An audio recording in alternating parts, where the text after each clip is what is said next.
Hello friends, welcome to my YouTube channel. സുശാന്താണ്. എല്ലാവരും സുഖമായിരിക്കുന്നു എന്ന് വിശ്വസിക്കട്ടെ. ആഴ്ചയിലെ ആദ്യത്തെ ട്രേഡിംഗ് ദിവസം അവസാനിച്ചു. ഇനി വരാൻ പോകുന്ന ദിവസങ്ങൾ എങ്ങനെയാണ്? നിഫ്റ്റി ഓൾ ടൈം ഹൈയിലേക്ക് എത്തി നിൽക്കുന്നു. 15,000 മുകളിൽ 15,500 മുകളിൽ നിഫ്റ്റി വന്നിരിക്കുന്നു. എന്താണ് നിഫ്റ്റിയുടെ അടുത്ത ബിഹേവിയർ? ഓപ്പൺ ഇൻട്രസ്റ്റ് ഡാറ്റാസും ഡെറിവേറ്റീവ് ഡാറ്റാസും നൽകുന്ന സൂചനകൾ എന്താണ്? അതുപോലെ തന്നെ പ്രധാനപ്പെട്ട ഇന്ന് കമ്പനികളുടെ വിശേഷങ്ങൾ, കമ്പനിയുടെ പ്രവർത്തന ഫലങ്ങൾ എന്തെല്ലാമെന്ന് നോക്കേണ്ടതായിട്ടുണ്ട്. അതിനു മുമ്പ് ചാനൽ ആദ്യമായിട്ട് കാണുന്നവരാണെങ്കിൽ തീർച്ചയായിട്ടും സബ്സ്ക്രൈബ് ചെയ്യാൻ മറക്കരുത്. അതുപോലെ തന്നെ ഡിമാറ്റ് അക്കൗണ്ടുകൾ ഓപ്പൺ ചെയ്യാൻ താല്പര്യമുള്ളവർക്കായി ഡിസ്ക്രിപ്ഷനിൽ ലിങ്കുകൾ കൊടുത്തിട്ടുണ്ട്. അതിനു പുറമെ എക്സ്ക്ലൂസീവ് റിസർച്ചുകൾക്കും മറ്റുമായി നമ്മുടെ ജോയിൻ ബട്ടൺ ഉപയോഗിച്ച് ജോയിൻ ചെയ്യാവുന്നതാണ്. അതിലൂടെ നിങ്ങൾക്ക് എക്സ്ക്ലൂസീവ് റിസർച്ചുകളും മറ്റും നിങ്ങളിലേക്ക് എത്തിക്കാൻ സാധിക്കുന്നു. നിഫ്റ്റി ഇന്ന് 147 പോയിൻറ്റിൻ്റെ അപ്സൈഡോട് കൂടി 15,582 ക്ലോസ് ചെയ്തിരിക്കുന്നത്. അത് എവർ ഗ്രീൻ ഹൈയിലാണ് നിഫ്റ്റി ക്ലോസ് ചെയ്തിരിക്കുന്നത്. നിഫ്റ്റി ബാങ്കിലും ഏകദേശം 385 പോയിൻറ്റിൻ്റെ അപ്സൈഡ് വന്നു. വളരെ ഉയർന്ന നിലവാരത്തിൽ തന്നെയാണ് നിഫ്റ്റിയുടെ ക്ലോസിംഗ് വന്നിരിക്കുന്നത്. അതുപോലെ തന്നെ വിദേശ ധനകാര്യ സ്ഥാപനങ്ങളുടെ ബൈയിങ് നോക്കിക്കഴിഞ്ഞാൽ മനസ്സിലാകും. 2,412 കോടി രൂപയുടെ ബൈയിങ് ആണ് FIIs ഇന്ന് നടത്തിയിരിക്കുന്നത്. ഡൊമസ്റ്റിക് ഇൻസ്റ്റിറ്റ്യൂഷണൽ ഇൻവെസ്റ്റേഴ്സ് 179 കോടി രൂപയുടെ ബൈയിങ്ങും നടത്തിയിരിക്കുന്നു. അമേരിക്കൻ മാർക്കറ്റ് ഇന്ന് അവധിയാണ്. അതുപോലെ തന്നെ നമുക്ക് ഇന്ന് നാളത്തെ ട്രെൻഡിലേക്കുള്ള പ്രത്യേക വിശകലനങ്ങളൊന്നും US മാർക്കറ്റിൽ നിന്നും ഇന്ന് കിട്ടാനില്ല. US UK മാർക്കറ്റുകൾ ഇന്ന് അവധിയിലാണ്. അതുപോലെ തന്നെ ഇനി നാളെ ഡോ ജോൺസിൽ നിന്നും മാത്രമുള്ള ട്രിഗറുകളാണ് നമുക്ക് വരുവാനുള്ളത്. അപ്പോൾ പ്രത്യേകിച്ചും ഇന്നത്തെ ക്ലോസിംഗ് ലെവലുകൾ നോക്കുകയാണെങ്കിൽ നമുക്ക് മനസ്സിലാകുന്ന പ്രധാനപ്പെട്ട സപ്പോർട്ട് എന്ന് പറയുന്നത് 15,400-450 റേഞ്ചുകൾ തന്നെയാണ്. 15,400-നും 450-നും ഇടയിൽ നിഫ്റ്റിക്ക് വളരെ ശക്തമായിട്ടുള്ള ഒരു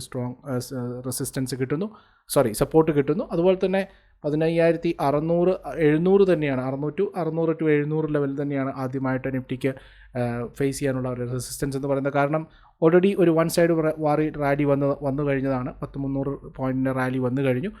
so 15,600 to 15,700 will be acting as A immediate resistance for the Nifty. അതുപോലെ തന്നെ അതിനുശേഷം കണ്ടിന്യൂസ് ആയിട്ട് ഒരു 16,000 വരെയുള്ള ഒരു റാലിയെങ്കിലും നമുക്ക് മുന്നിൽ അപ്സൈഡിൽ ബാക്കിയുണ്ട്. റിസൾട്ട് സീസൺ ഏകദേശം കഴിഞ്ഞു തുടങ്ങി. വലിയ കമ്പനികളൊക്കെ റിസൾട്ട് അനൗൺസ് ചെയ്ത് കഴിഞ്ഞു. റിസൾട്ട് സീസണിൽ നിന്നുള്ള ഒരു ഫ്യൂവൽ നമുക്കിനി നിഫ്റ്റിക്ക് കിട്ടാനില്ല. സ്വാഭാവികമായിട്ടും പോസിറ്റീവ് ന്യൂസുകളും മറ്റുമാണ് ഉണ്ടാവാനുള്ള ചാൻസുകൾ കൂടുതൽ. അങ്ങനെയുണ്ടെങ്കിൽ മാത്രമാണ് നിഫ്റ്റിക്കുള്ള അപ്സൈഡ്. അല്ലെങ്കിൽ ആ ഒരു മൊമെൻറ്റത്തിലുള്ള ഒരു പതുക്കെ ഉള്ള ഒരു തളർച്ച നമുക്ക് കാണേണ്ടതായിട്ട് വരും. ഓക്കെ, നമുക്ക് ഇനി മറ്റുള്ള റിസൾട്ടുകളിലേക്കും മറ്റും നോക്കാം. നാളെ റിസൾട്ട് വരുന്ന പ്രധാനപ്പെട്ട കമ്പനി ITC തന്നെയാണ്. ITC, Gujarat gas, Radico Khaitan, Balrampur Chini, Emami paper mills, select energy, PV vision, Aries international, ഇങ്ങനെയുള്ള പ്രധാനപ്പെട്ട കമ്പനികൾ ചെറിയ കമ്പനികൾ മാത്രമാണ്. അതുപോലെ തന്നെ വെനസ്ഡേ വരാനുള്ള, അതായത് ബുധനാഴ്ച വരാനുള്ള result Motherson Sumi, Muthoot finance, Ratnamani metals, PVR limited, Panacea Bio, NRB bearings, Lyka labs, ഇങ്ങനെയുള്ള പ്രധാനപ്പെട്ട ചെറിയ കമ്പനികളുടെ റിസൾട്ടുകൾ മാത്രമാണ് ബുധനാഴ്ചയും വരാനുള്ളത്. ഇന്ത്യൻ GDPയുടെ ഫിഗറുകൾ വന്നിട്ടുണ്ട്. ഇന്ത്യൻ GDP 1.6% ഗ്രോത്താണ് ഫോർത്ത് ക്വാർട്ടറിൽ കാണിച്ചിരിക്കുന്നത്. 1.6% വളർച്ചയാണ് നാലാം പാദത്തിൽ കാണിച്ചിരിക്കുന്നത്. 7.3% കുറവാണ് ഇതിൽ വന്നിരിക്കുന്നതെന്നാണ്. അതുപോലെ തന്നെ ശില്പ മെഡിക്കെയറിൻ്റെ റിസൾട്ട് വന്നിട്ടുണ്ട്. അതിൽ 7.8 കോടി രൂപയുടെ പ്രോഫിറ്റാണ് കാണിച്ചിരിക്കുന്നത്. കഴിഞ്ഞ പ്രാവശ്യം 34.6 കോടി രൂപയുടെ പ്രോഫിറ്റ് കാണിച്ച സ്ഥാനത്താണ് ശില്പ മെഡിക്കെയർ ഇപ്പോൾ വെറും 7.8 കോടി രൂപയുടെ പ്രോഫിറ്റ് കാണിച്ചിരിക്കുന്നത്. ഇൻകം 220 കോടിയിൽ നിന്നും കുറഞ്ഞ് 208 കോടിയായി കുറഞ്ഞിരിക്കുന്നു.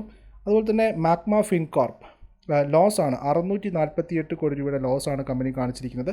കഴിഞ്ഞ പ്രാവശ്യം 36 കോടി രൂപയുടെ ലോസായിരുന്നു. വളരെ ഭീമമായിട്ടുള്ള ലോസ് രേഖപ്പെടുത്തിയിരിക്കുന്നു. അതുപോലെ തന്നെ ഇൻകം നോക്കിക്കഴിഞ്ഞാൽ 610 നിന്നും 573 കുറഞ്ഞിരിക്കുന്നതായിട്ട് കാണാൻ പറ്റുന്നു. മറ്റൊരു പ്രധാനപ്പെട്ട റിസൾട്ട് വന്നതിന് ക്വാളിറ്റി പാർട്ടിൽ റിയൽ എസ്റ്റേറ്റ് സ്പേസിൽ നിന്നുള്ള കമ്പനി ആയതുകൊണ്ട് തന്നെ 221 കോടി രൂപയുടെ പ്രോഫിറ്റാണ് കമ്പനി രേഖപ്പെടുത്തിയിരിക്കുന്നത്. കഴിഞ്ഞ വർഷം 16 കോടി രൂപയുടെ ലോസ് രേഖപ്പെടുത്തിയ സ്ഥാനത്താണ് ക്വാളിറ്റി പാർട്ടിൽ ഇപ്പോൾ പ്രോഫിറ്റിലേക്ക് വന്നിരിക്കുന്നത്. മർക്സൺ ഫാർമ ഏകദേശം 79.5 കോടി രൂപയുടെ പ്രോഫിറ്റ് രേഖപ്പെടുത്തിയിരിക്കുന്നു. വെറും 42.7 കോടി രൂപയിൽ നിന്നാണ് ഉയർന്ന് 79.5 കോടിയിലെത്തിയിരിക്കുന്നത്. സെയിൽസ് നോക്കിക്കഴിഞ്ഞാൽ 335 കോടിയിൽ നിന്നും കുറഞ്ഞ് 330 കോടിയിലേക്ക് വന്നിരിക്കുന്നു. അരബിന്ദോ ഫാർമ മറ്റൊരു പ്രധാനപ്പെട്ട ഫാർമ കമ്പനി റിസൾട്ട് 864 കോടിയിൽ നിന്നും പ്രോഫിറ്റ് കുറഞ്ഞ് 801 കോടി രൂപയായി മാറിയിരിക്കുന്നു. ഇൻകം 6158 കോടിയിൽ നിന്നും കുറഞ്ഞ് 6002 കോടി രൂപയായി കുറഞ്ഞിരിക്കുന്നു. PNB ഹൗസിംഗ് അവർക്കൊരു 4000 കോടി രൂപയുടെ ബോർഡ് അപ്രൂവൽ ക്യാപിറ്റൽ അഡീഷണൽ ആയിട്ട് റേസ് ചെയ്യാനുള്ള അപ്രൂവൽ ബോർഡിൽ നിന്ന് കിട്ടിയിരിക്കുന്നു. അതുപോലെ തന്നെ ഭാരതി എയർടെൽ നിന്നും കണ്ടിന്യൂസ് ആയിട്ട് പോസിറ്റീവ് വാർത്തകൾ വന്നുകൊണ്ടിരിക്കുകയാണ്. ഏകദേശം 4-5 ബ്രോക്കിംഗ് ഫേമുകളാണ് ഭാരതി എയർടെലിനെ അപ്ഗ്രേഡ് ചെയ്ത് ബൈയിങ് ടാർഗറ്റിലേക്ക് കൊണ്ടുവന്നിരിക്കുന്നത്. 700 വരെയുള്ള ടാർഗറ്റുകളാണ് ഭാരതി എയർടെലിന് വിവിധങ്ങളായിട്ടുള്ള ബ്രോക്കിംഗ് ഫേമുകൾ നൽകിയിരിക്കുന്നത്. മാത്രമല്ല ഇന്ന് നോർത്ത് ഈസ്റ്റേൺ സൈഡിൽ അവരുടെ സ്പെക്ട്രം അപ്ഗ്രേഡ് ചെയ്തുകൊണ്ട് 2300 മെഗാഹെർട്സിൻ ബാൻഡ് വിഡ്ത്ത് ആക്കിക്കൊണ്ട് തന്നെ അവർ നോർത്ത് ഈസ്റ്റേൺ റീജിയനിലേക്ക് എയർടെലിൻ്റെ സർവീസ് വ്യാപിപ്പിക്കുന്നതായിട്ടുള്ള ഒരു അനൗൺസ്മെൻറ്റ് കമ്പനിയുടെ ഭാഗത്തുനിന്നുണ്ടായിട്ടുണ്ട്.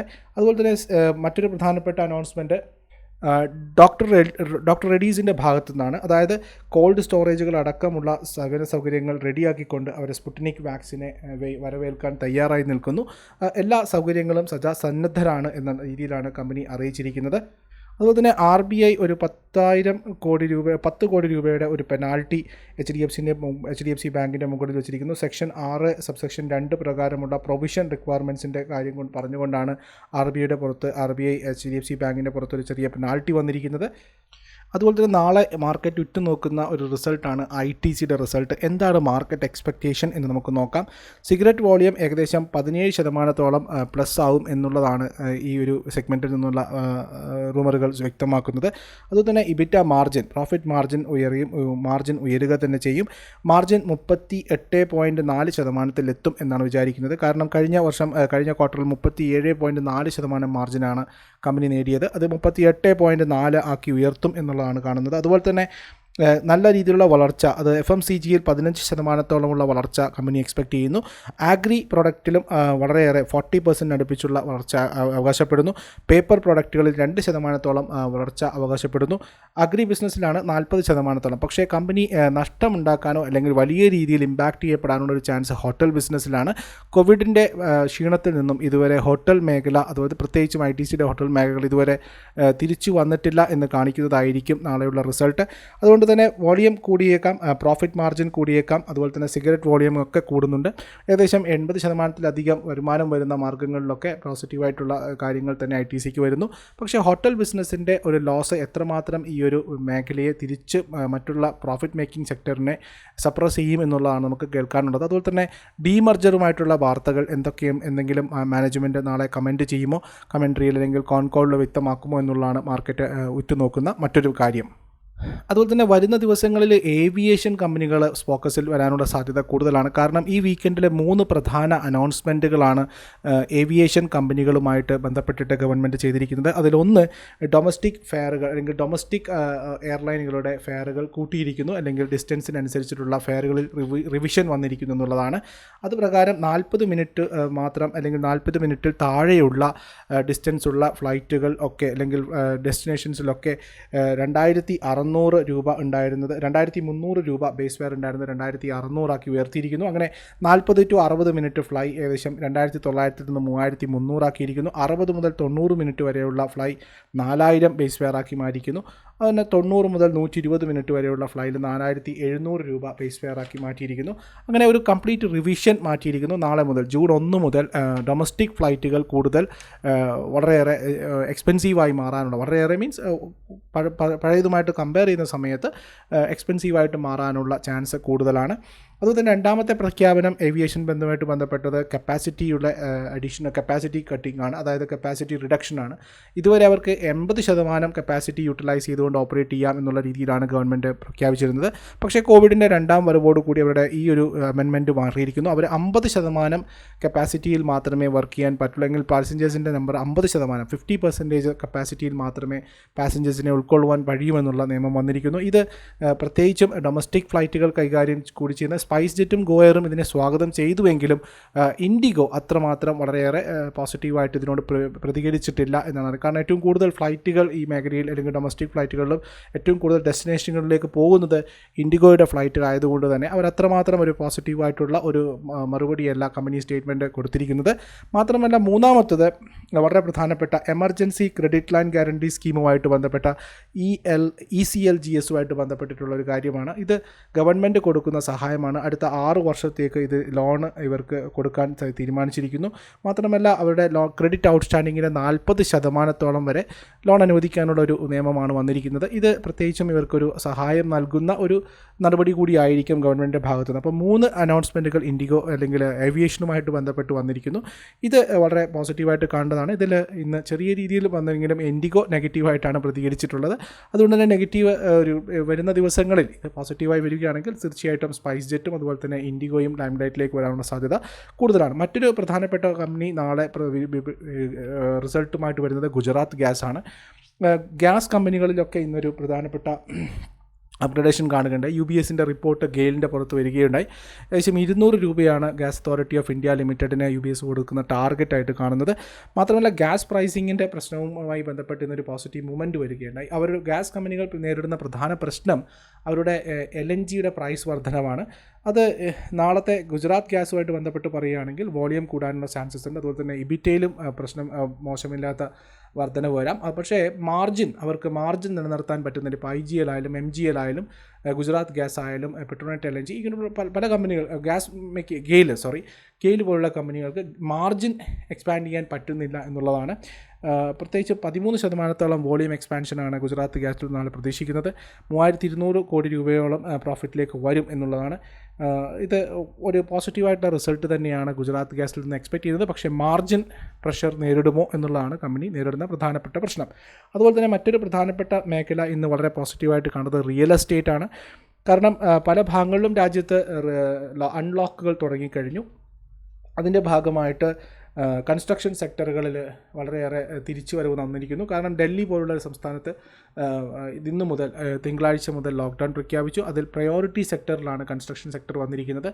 അതുപോലെ തന്നെ അത് അൺലോക്ക് ചെയ്തു അവരുടെ തിരിച്ച് ജോലിക്കാരെത്തി തുടങ്ങി ജോലി ആരംഭിക്കുന്നു.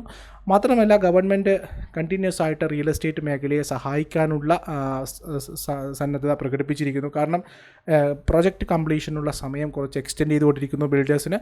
മാത്രമല്ല അവർക്ക് സ്റ്റീൽ സിമൻറ്റ് പ്രൈസുകളിൽ ഉണ്ടായിരിക്കുന്ന വർധനവ് കൺട്രോൾ ചെയ്യാനുള്ള ഒരു ഉപാധി കൂടി ഗവൺമെൻറ് കൊടുക്കും എന്നുള്ളതാണ് കാണുന്നത്.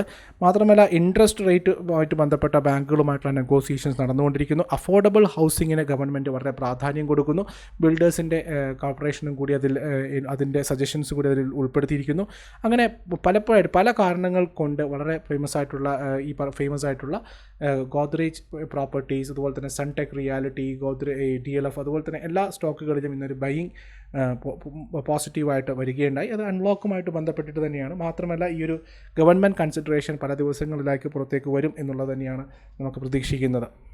So all together as A conclusion പോസിറ്റീവായിട്ടുള്ള ന്യൂസുകളാണ് ഈ സമയം വരെ മാർക്കറ്റിൽ നിലനിൽക്കുന്നത്.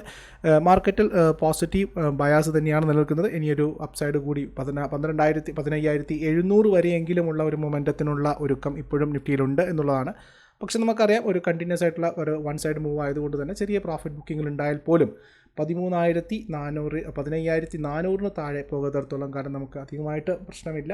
ഓരോ ഡിപ്സും നമുക്ക് ബൈ ഓപ്പർച്യൂണിറ്റി തന്നെയാണെന്നുള്ളതാണ്. ഇന്നും ഗ്രൂപ്പിൽ രാവിലെ ഒരു negative opening, Singapore Nifty negative opening ആയിരുന്നു. ആ സമയത്ത് തന്നെ ഞാൻ ഗ്രൂപ്പിൽ കൃത്യമായിട്ട് പറഞ്ഞിട്ടുണ്ട് ഓരോ ഡിപ്പും നമുക്ക് ഓപ്പർച്യൂണിറ്റിയാണ് ബൈയിങ് എന്നുള്ളത്. അതുപോലെ തന്നെ തിരിച്ച് ബൗൺസ് ബാക്ക് ചെയ്യുകയുണ്ടായി. അത് തീർച്ചയായിട്ടും ആ പോസിറ്റീവായിട്ടുള്ള ഔട്ട്ലുക്ക് നമ്മൾ റിലയൻസിലുള്ള നമ്മുടെ കോളം കൃത്യമായിട്ട് വരികയുണ്ടായി. ഏകദേശം 150 രൂപയോളം പ്രോഫിറ്റ്, 100 രൂപയിലധികം, 100 രൂപയ്ക്ക് അടുപ്പിച്ചുള്ള പ്രോഫിറ്റെങ്കിലും നമുക്ക് വരാൻ സാധിച്ചു എന്നുള്ളതാണ്. സോ ഓൾ ടുഗെദർ മാർക്കറ്റിൽ വളരെ മൊമെൻറ്റം കണ്ടിന്യൂ ചെയ്യുന്നു. നമുക്ക് പോസിറ്റീവായിട്ടുള്ളൊരു ട്രേഡിംഗ് ദിവസം തന്നെ എക്സ്പെക്റ്റ് ചെയ്യാം.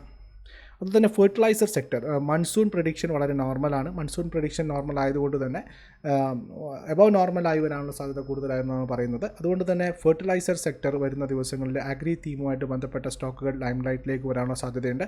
അതിൽ ഇപ്പോൾ ഇതുവരെ അനൗൺസ് ചെയ്ത റിസൾട്ടുകളിൽ എനിക്ക് തോന്നുന്നു ചമ്പൽ ഫെർട്ടിലൈസേഴ്സിൻ്റെ റിസൾട്ട് വളരെ പോസിറ്റീവായിട്ട് തോന്നി. വളരെ മാർജിൻ എക്സ്പാൻഷൻ അതുപോലെ തന്നെ സെയിൽസ് ഗ്രോത്തുമായിട്ട് ബന്ധപ്പെട്ടിട്ടും അതിലൊക്കെ നോക്കുകയാണെങ്കിൽ തീർച്ചയായിട്ടും ചമ്പൽ ഫെർട്ടിലൈസേഴ്സ് എനിക്ക് തോന്നുന്നു വളരെ പോസിറ്റീവായിട്ടുള്ളൊരു സ്റ്റോക്കായിട്ട് തോന്നി. ഇത് നിങ്ങളും ഇൻവെസ്റ്റ്മെൻറ്റ് ചെയ്യുന്നതിന് മുമ്പ് തീർച്ചയായിട്ടും പഠിക്കുക. ഫെർട്ടിലൈസർ സെക്ടറിൽ ചമ്പൽസ് ഫെർട്ടിലൈസേഴ്സിനെ നമുക്ക് കൺസിഡർ ചെയ്യാം എന്നാണ് തോന്നുന്നത്. അതുപോലെ തന്നെ പേപ്പർ സ്റ്റോക്കുകളിലും ഇന്ന് ചെറിയ രീതിയിലുള്ള ഒരു ബൈങ് ദൃശ്യമായി. പേപ്പർ സ്റ്റോക്കുകൾ, വലിയ പേപ്പർ സ്റ്റോക്കുകളും ചെറിയ പേപ്പർ സ്റ്റോക്കുകളും ഒക്കെ വലിയ രീതിയിൽ 2 പേപ്പർ സ്റ്റോക്കുകളാണ് എൻ്റെ റഡാറുകളിൽ വന്നിരിക്കുന്നത്. ഒന്ന് സ്റ്റാർ പേപ്പറാണ്, ഏകദേശം 135 രൂപയ്ക്ക് അടുപ്പിച്ചിരിക്കുന്നു. എനിക്ക് തോന്നുന്നു 144-നും 147 വരെയെങ്കിലും പോകാനുള്ള ഒരു കപ്പാസിറ്റി സ്റ്റാർ പേപ്പറിന് കാണുന്നു. 127 താഴെയാണ് സ്റ്റാർ പേപ്പറിലെ വീക്ക്നെസ് കാണുന്നത്. അതുപോലെ തന്നെ മറ്റൊരു പ്രധാനപ്പെട്ട പേപ്പർ സ്റ്റോക്ക് വന്നത് ഓറിയൻറ്റ് പേപ്പറാണ്. 28-30 വന്നിരിക്കുന്നു. എനിക്ക് തോന്നുന്നു 30 മുതൽ 32 വരെയുള്ള ഒരു ടാർഗറ്റ് നോക്കി നമുക്ക് ഓറിയൻറ്റ് പേപ്പർ നോക്കാം. 25-50 താഴെ മാത്രമാണ് ഓറിയൻറ്റ് പേപ്പറിൽ ചെറിയൊരു വീക്ക്നെസ് കാണുന്നത്. തീർച്ചയായിട്ടും ഇതൊരു സ്വിംഗ് ബേസിലുള്ള ട്രേഡാണ്. അവരുടെ റിസ്ക് പ്രൊഫഷൻ അനുസരിച്ചിട്ട് മാത്രം എടുക്കുക. ഇതൊരിക്കലും മിഡ് ക്യാപ്പ് സ്മോൾ ക്യാപ്പിലുള്ള സ്റ്റോക്കുകൾ ആയതുകൊണ്ട് തന്നെ ചിലപ്പോൾ നമുക്ക് ആ വിചാരിച്ച മൊമെൻറ്റം മാർക്കറ്റിനനുസരിച്ച് കിട്ടാതെയും വരാം. പക്ഷേ ഹോൾഡ് ചെയ്യാനും വളരെ ദിവസത്തേക്കുള്ള ഹോൾഡിങ്സിനും താല്പര്യമുള്ളവർ മാത്രം ആക്കുക. കാരണം നാളെ മുതൽ നമുക്ക് പീക്ക് മാർജിൻ റൂളുകളിലും വ്യത്യാസം വരികയാണ്. കൂടുതൽ, അതായത് 75% വാങ്ങുന്നതിൻ്റെ പൈസയെങ്കിലും നമ്മൾ ബ്രോക്കേഴ്സിൻ്റെ അടുത്ത് മാർജിൻ കൊടുക്കേണ്ടതായിട്ട് വരും എന്നുള്ളതാണ് സിമ്പിൾ നോക്കിക്കഴിഞ്ഞാൽ അതിൻ്റെ റൂളെന്ന് വരുന്നത്. പതുക്കെ സെബി വീണ്ടും അത് 100% മാർജിൻ ലൈൻസ് കൊടുത്ത് അല്ലെങ്കിൽ ആൾക്കാർ കൊടുത്ത് വാങ്ങുന്ന ഒരു രീതിയിലേക്ക് കൊണ്ടുവരുമെന്നാണ്. ആദ്യം അത് 25% പിന്നെ 50%-ത്തിലാണ് ഇപ്പോൾ ഓടിക്കൊണ്ടിരിക്കുന്നത്. അത് 75% മാർജിൻ നമ്മൾ നമ്മുടെ ഭാഗത്ത് ക്ലയൻസിൻ്റെ ഭാഗത്തുനിന്ന് വെക്കണം എന്നുള്ള രീതിയിലുള്ള നിയമമാണ് സെബിയുടെ സർക്കുലർ കാണുന്നത്. ഇൻട്രാഡേ പ്രത്യേകിച്ചും വോളിയംസ് കുറയാനുള്ള സാധ്യത അല്ലെങ്കിൽ വോളിയം കുറയാനുള്ള സാധ്യത മാർക്കറ്റിൽ സാധ്യത കൂടുതലാണ്. ഓക്കെ, നാളെ മുതൽ അതിൻ്റെ ഒരു ഇഫക്റ്റ് കൂടി മാർക്കറ്റിൽ നമുക്ക് കാണേണ്ടതായിട്ട് വന്നേക്കാം. അതിനെതിരെ ബ്രോക്കേഴ്സും മറ്റുമായിട്ട് സെബിയെ സമീപിച്ചിട്ടുണ്ട്. തീരുമാനങ്ങൾക്കായി കാത്തിരിക്കുന്നു. ഓക്കെ, എല്ലാവരും നല്ലൊരു പ്രതീക്ഷിക്കാം. എനിവേ, മാർക്കറ്റിൽ എല്ലാവർക്കും നല്ലത് വരട്ടെ. അതുപോലെ തന്നെ ഈ ആഴ്ച നല്ലൊരു പ്രോഫിറ്റബിൾ വീക്കായി മാറട്ടെ എന്ന് പറയുന്നു. അത് ചാനൽ ആദ്യമായിട്ട് കാണുന്നതാണ് തീർച്ചയായിട്ടും സബ്സ്ക്രൈബ് ചെയ്യാൻ മറക്കരുത്. ഒന്നുകൂടി ഓർമ്മിപ്പിക്കുന്നു. മറ്റുള്ളവരുമായിട്ട് പങ്കുവെക്കുക ചാനലിൻ്റെ ലിങ്ക്. അതുപോലെ തന്നെ എക്സ്ക്ലൂസീവ് റിസർച്ചുകൾക്കും മറ്റുമായിട്ട് ജോയിൻ ബട്ടൺ ഉപയോഗിക്കാം. ഡിമാറ്റ് അക്കൗണ്ട് ഓപ്പൺ ചെയ്യാൻ താല്പര്യമുള്ളവർക്ക് ഡിസ്ക്രിപ്ഷനിലുള്ള ലിങ്കുകൾ ഉപയോഗിച്ച് അക്കൗണ്ടുകൾ ഓപ്പൺ ചെയ്യാവുന്നതാണ്. So thank you. Signing off Sushant.